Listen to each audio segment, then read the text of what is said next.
3-4 দিনের টানা বৃষ্টিতে কি অবস্থা দেখেন। তারপরে আমরা চলে আসলাম ছাদের উপরে ড্রাগন তুলতে। মীরা সুন্দর দেখে একটা ড্রাগন উঠাচ্ছে, তো আমরা এটা নিয়ে ভাবতেছি ছাদে খেয়ে ফেলাবো। বাহ, খুব সুন্দর একটা ড্রাগন। আসলে নিজেরা একটা গাছ লাগিয়ে তার ফল পাইলে খুব মজা লাগে। তো এবার ও কিছু পাতিল দিয়ে রাখছে, বৃষ্টির পানি ধরবে। বৃষ্টির পানি তো বিশুদ্ধ একটা পানি, এটা দিয়ে চা বানাইলে খুব ভালো লাগে। তো ওয়েদারটা খুব সুন্দর, বৃষ্টি হচ্ছে আজ কয়েকদিন ধরে। আরও ড্রাগনটা হাতে নিয়ে বসে আছে। আর এদিকে আর একটা গাছে ফুল ফুটছে, সাথে ড্রাগন একটা পাকছে।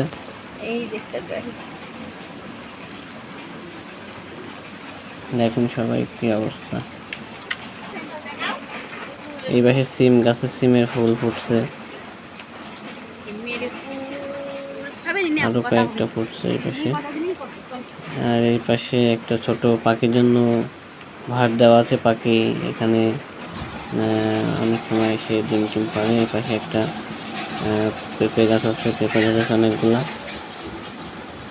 তো আমরা আবার চলে গেলাম অন্য সাইডে, একটা গাছ আছে, তো এইদিকে ড্রাগনটা ছিলছে হাত দিয়েই। তো ড্রাগনটা এত মিষ্টি খাইতে, আসলে বলে বোঝাইতে পারবো না, কারণ এগুলো তো কোনো ওষুধ দেওয়া নেই, কোনো কীটনাশক দেওয়া নেই। এবার একটা ফুল গাছে ফুল ফুটেছে, এটা কি ফুল গাছ একটু কমেন্টে জানাবেন। আমরা লাগাইছি কিন্তু মনে নাই। এখানে ঝাল গাছ আছে, আর এই পাশে আরেকটা ড্রাগন গাছে কিছু ড্রাগন ধরেছে, তো হাত দিয়ে দেখাচ্ছে। এই দেখো ড্রাগন এখানেও ধরছে। আবার কিছু আমাদের ছাদের উপরে কিছু অন্য গাছও আছে। তারপরে আছে এই পাশে দেখুন,